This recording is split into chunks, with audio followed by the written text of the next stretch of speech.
Bir sıra regionlarda, xüsusilə magistralların kənarında yerləşən istirahət zonaları, restoran, kafelərdə və heyvanların və çöl quşlarının müxtəlif məqsədlərlə norma və qaydalara uyğun olmayan şəraitdə saxlanıldığı müşahidə edilir. Bu məqsədlə Qida Təhlükəsizliyi Agentliyi bir sıra ictimai yaşa və istirahət məkanlarının sahiblərinə xəbərdarlıq edib. Əməkdaşımız Rəqsanə İbrahimzadə xəbərdarlıqda nə deyilir? Bununla bağlı indi məlumat verəcək. Hər vaxtın xeyir olsun Rəqsanə. Sözü gedən xəbərdarlıqda hansı məqamlara toxunulub, eşidək səni.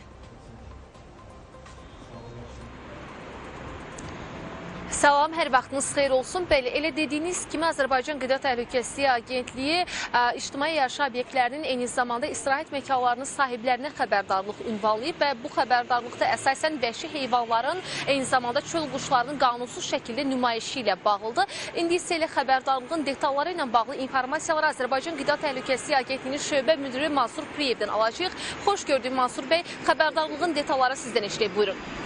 Çox sağ olun, təşəkkür edirəm. Bəli, qeyd etdiyiniz kimi, mən onu bildirmək istəyirəm ki, ölkəmizdə son illərdə heyvan sağlamlığının təmin olunması, həmçinin biotəhlükəsizliyin qorunması istiqamətində bir sıra tədbir həyata keçirilməkdədir və bu tədbirlərin məntiqi nəticəsi olaraq bildiyiniz kimi, Ümumdünya Heyvan Sağlamlığı Təşkilatı tərəfindən ölkəmiz bir sıra heyvan xəstəliklərindən azad statuslar qazanıb.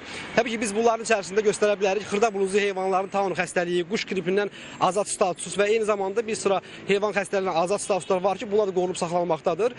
Və mən qeyd eləmək istəyirəm ki, bütün bunlar ölkəmizdə heyvan mənşəli məhsullarının həm istehsalı, həm təhlükəsizliklə bağlı tövbə verməklə yanaşı, eyni zamanda bu məhsulların xarici bazarlara çıxması üçün imkanlar yaradır.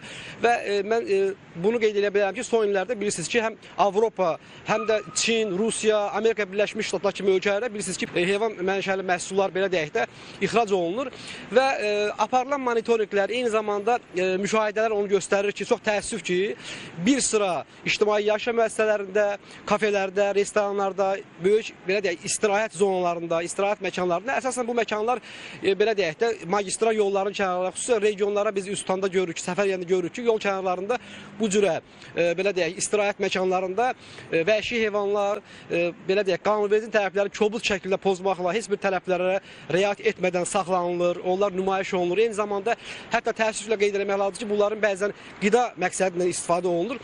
Bütün bunlar heyvan mənşəli xəstəliklərin, eyni zamanda biotəhlükəsizliyin qorunması üçün çox böyük risklər yaradır və ona görə də agentlik bu istiqamətdə həyata keçirdiyi monitorinq nəticəsi olaraq təhlil olundu, həmin nəticələri və bununla bağlı xəbərdarlıq olundu. Təbii ki, bu istiqamətdə aparılan yoxlamaların nəticəsi olaraq görülmüş tədbirlərlə bağlı ictimaiyyətə məlumat veriləcək və həmin sahibkarlara bir daha xəbərdarlıq edirik ki, bu cür qanunsuz əməllərdən çəkinsinlər.